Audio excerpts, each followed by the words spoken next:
ন্যায্য হিস্যার অপেক্ষা নয়, বর্ষার পানি সংরক্ষণ করে তিস্তা ঘিরে নতুন মহাপরিকল্পনা সরকারের।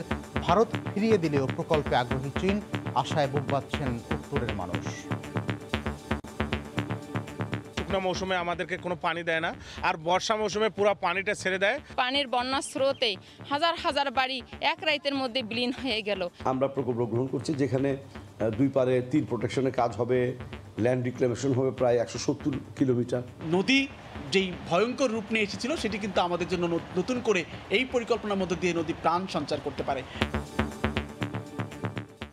দেখছিলেন বিশেষ শিরোনাম, সকালের সময়ের সঙ্গে আছি আমি মিজানুর রহমান খবির। এবার অন্যান্য শীর্ষ সংবাদ। শ্রীলঙ্কা সিরিজ স্থগিত হওয়ায় যুক্তরাষ্ট্রে পরিবারের কাছে ফিরছেন সাকিব। রাতেই কাতার এয়ারওয়েজে ঢাকা ত্যাগ, নভেম্বরে ঘরোয়া লিগে ফেরার আশা। আকামা ও ভিসার মেয়াদ বাড়ানো নিয়ে সৌদি মালিকদের কাছে জিম্মি প্রবাসীরা মোটা অঙ্কের অর্থ হাতিয়ে নেওয়ার অভিযোগ। সপ্তাহে 20টি ফ্লাইট চালু হলেও মিলছে না টিকিট। 5 বছর পর কথিত গুম হওয়া যুবক মামুন ফিরে আসায় নারায়ণগঞ্জের আদালত প্রাঙ্গণে তোলপাড়। মিথ্যা মামলায় প্রেমিকা সহ জেল খেটেছেন 6 জন, ক্ষতিপূরণ দাবি।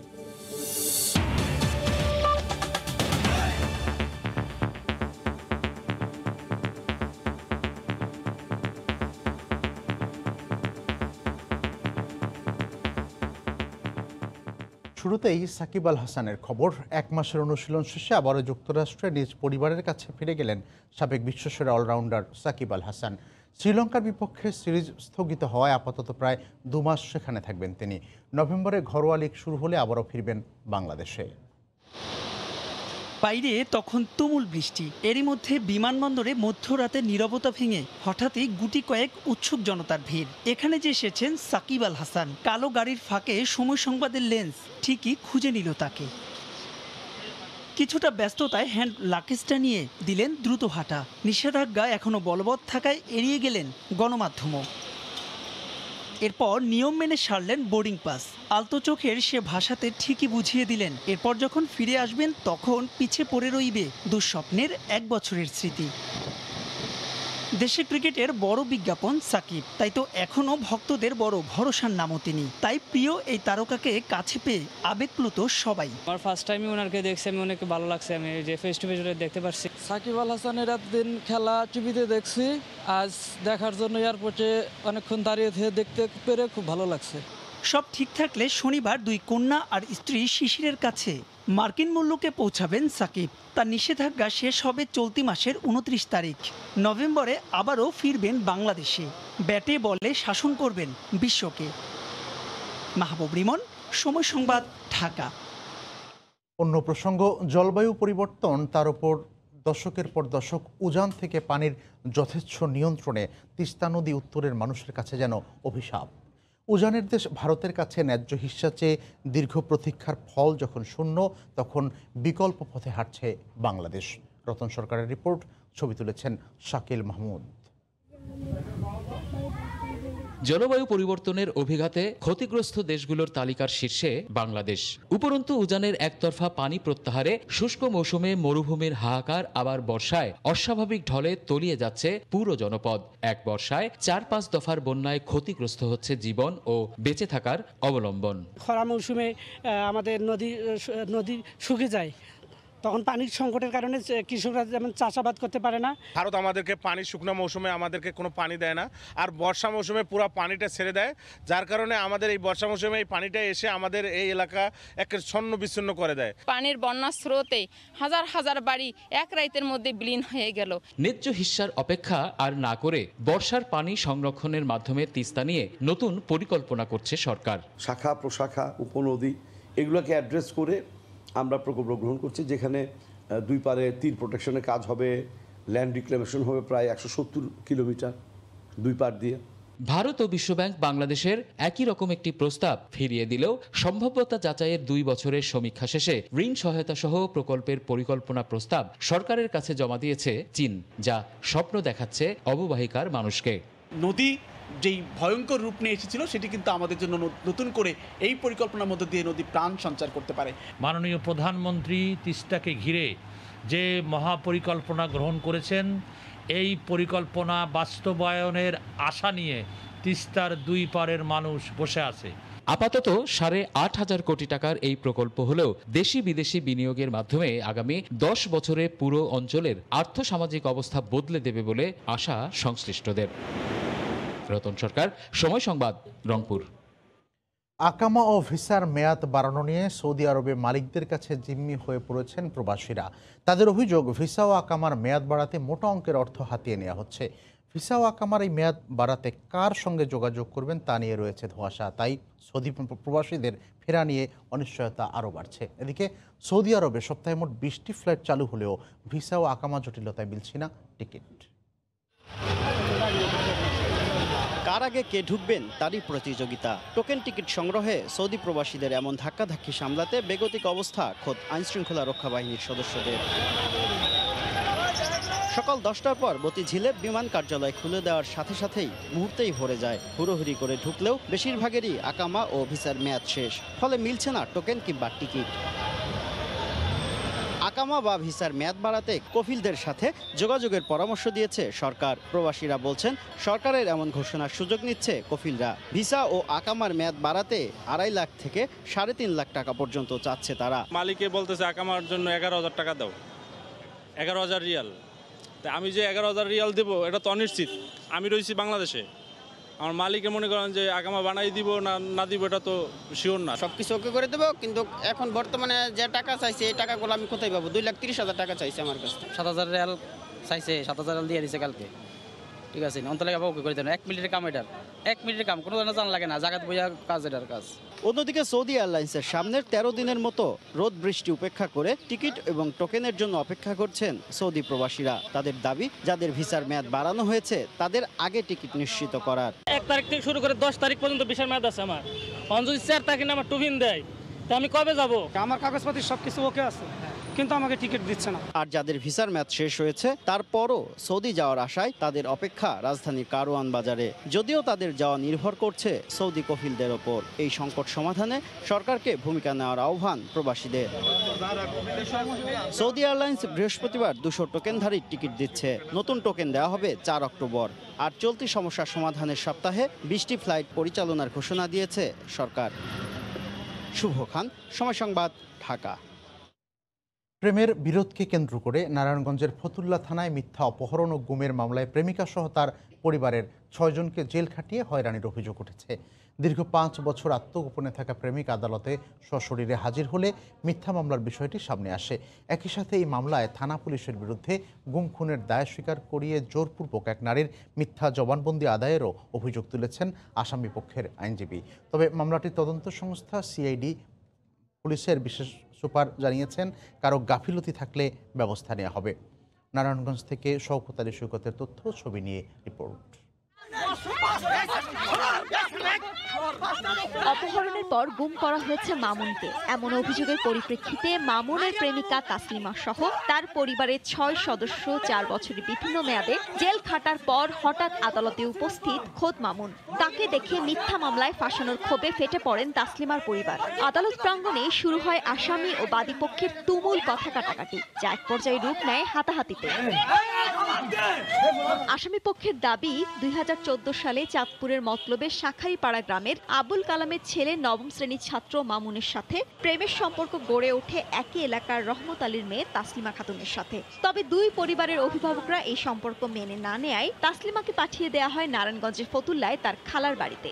সে বছর 10 মে সকালে অজ্ঞাতনামা ব্যক্তির ফোন পাওয়ার পর মামুন নারায়ণগঞ্জের উদ্দেশ্যে যায়। এরপর থেকেই মামুন নিখোঁজ।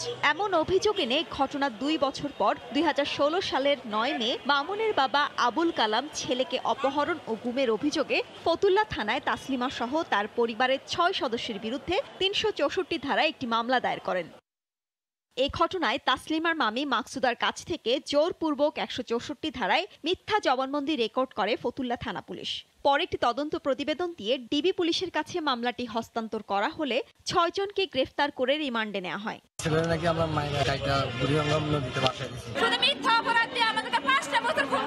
মামলার নতুন মোড় নেয় গত 30 সেপ্টেম্বর। এদিন দুপুরে নারায়ণগঞ্জে সিনিয়র জুডিশিয়াল ম্যাজিস্ট্রেট আদালতে মামলার দিন ধার্য থাকায় আদালতে হাজির হন আসামিরা। এ সময় দীর্ঘ 4 বছর পর মামুনও হাজির হয় আদালতে।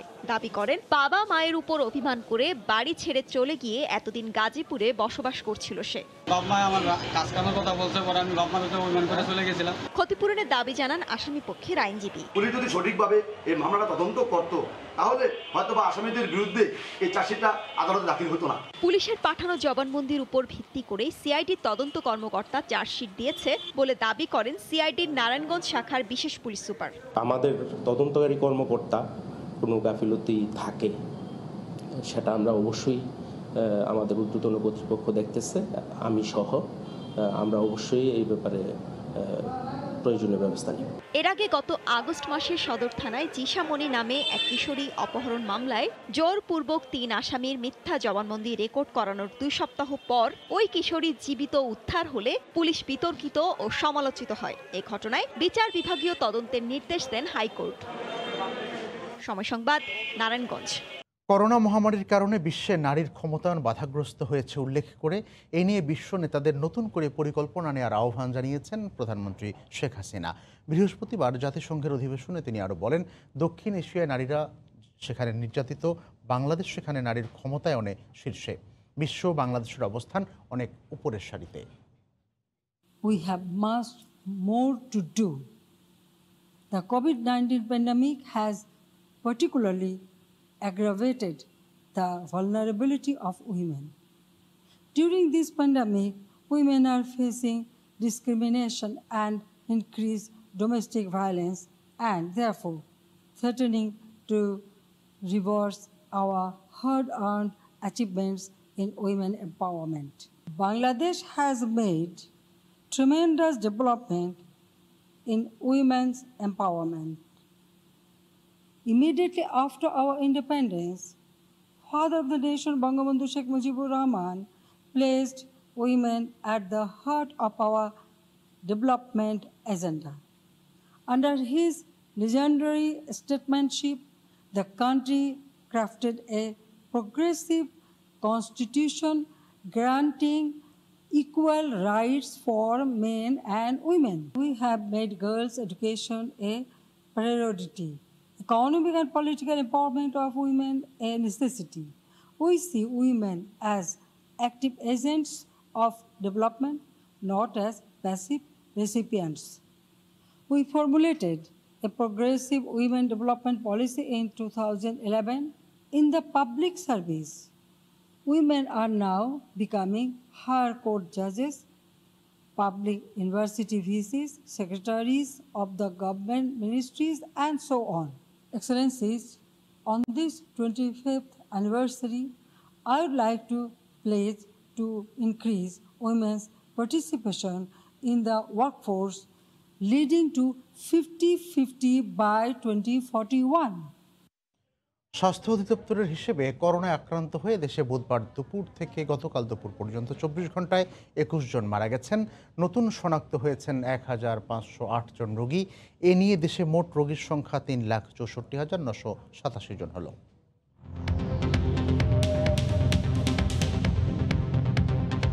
দেশে একদিনে নমুনা পরীক্ষা করা হয়েছে 11,420 জনের।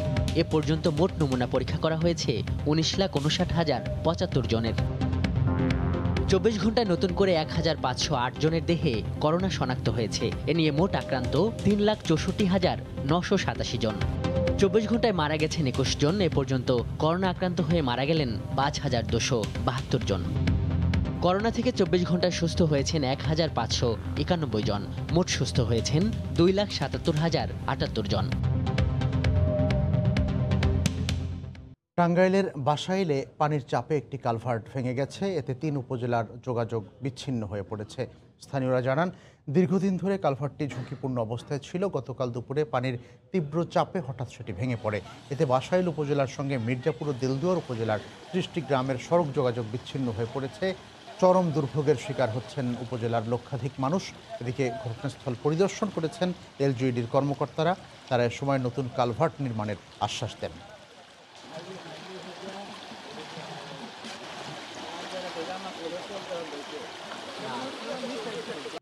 বগুড়ায় শীতের সবজি বাজারে উঠতে শুরু করেছে, তবে দাম বেশি। বগুড়ার মহাস্থান হাটে আছেন রিপোর্টার মাজেদুর রহমান। আমরা সরাসরি যাচ্ছি তার কাছে বিস্তারিত জানতে। মাজেদ, আমি যেখানে দাঁড়িয়ে আছি সেটি হলো মহাস্থানের সবচেয়ে বড় সবজি পাইকারি বাজার। আর এই সবজি পাইকারি বাজারে কিন্তু সকাল থেকে সবজি উঠতে শুরু করে।